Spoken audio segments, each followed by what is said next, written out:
it's not like a modeled amp, but it's a real amp where you can dial very different attitudes towards these amplifiers. You can dial them in, and that is more like the real world. Yeah. Ladies and gentlemen, this is Ali Neander, one of my heroes.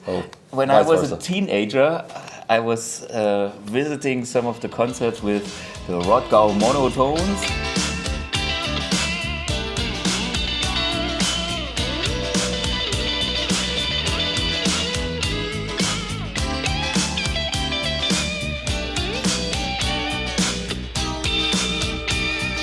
Over the years, we met at trade shows. Yeah. And you actually kind of brought me into the business as well when I had to play a job for you as a sub. Yeah, well,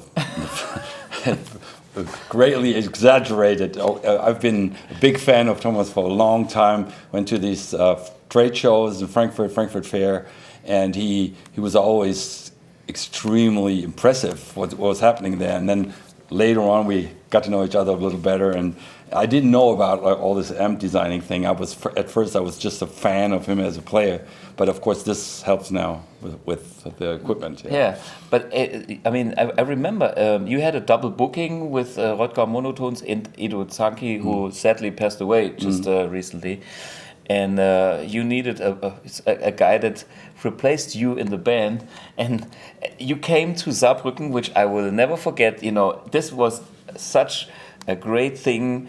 Usually you get maybe an email and where the thing is and what's on the set list, and help yourself, and but no, you visited me, I think even in the public pool. In the pool. Yeah. No. Yes. We went to the pool, which was fine. We were looking at France. Yeah. Of course, that was the time before you could send YouTube links and something. So you really, and this was original music. So I had to do it, of course. And he, without any rehearsal, nailed it. And he became one of the guys, as we say at home, they come chique. You can send them. And that, of course, is. And I still owe you something for that. Oh no! Hey, I owe you so much, so it's all good. It's all good. Yeah, but years later, we met in this and thing and whatever, and finally, we played with my little band Rock Anarchy and whatever. There's always nice things we can do together. But you also play, or you got one of my M's and play. I play it. Yes. Yeah. No, I only have it at the wall. No, I play it a lot. Yeah. And I just recently mailed with a friend of mine in New York who was also using M1, and we agreed that it's kind of like the Swiss Army knife of guitarists. You could use it for almost everything. You have it with you, and like you have to go to a gig and it's not clear what the equipment situation is, and you have it in your bag and you can't go wrong. There's always a cabinet or something, and we agreed that this is like a game changer for us working musicians. Hey, thanks. And I know you have a big history with the Marshall amps. I mean, I admired always you and the Reusenszehn tuned Marshalls and the Reusenszehn Marshalls because you had such a big fat tone. I mean, I know where it's coming from. It's the fingers and no, the amp. It helps.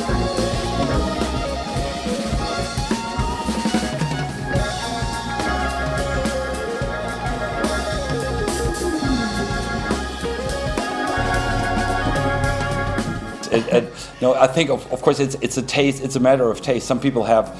The interesting thing about this old equipment is that people have very different impressions how they're supposed to sound. So some people say that's my favorite Marshall sound. I go Bran. I go not my cup of tea. and vice versa, of course. So that's the interesting thing. It's kind of an open system, and that's the great thing about these Thomas amps, that it's not like a modeled amp, but it's a real amp where you can dial very different attitudes towards these amplifiers. You can dial them in, and that is more like the real world. Yeah. Which we like because we are old school, and of course we are more or less resistant to noise. We have been. there's a few group of people, very few people that have actually experienced a 100-watt Marshall dialed in fully and standing in front of it and survived it. So Yeah. So what do you say? Yeah. Okay. Ouch.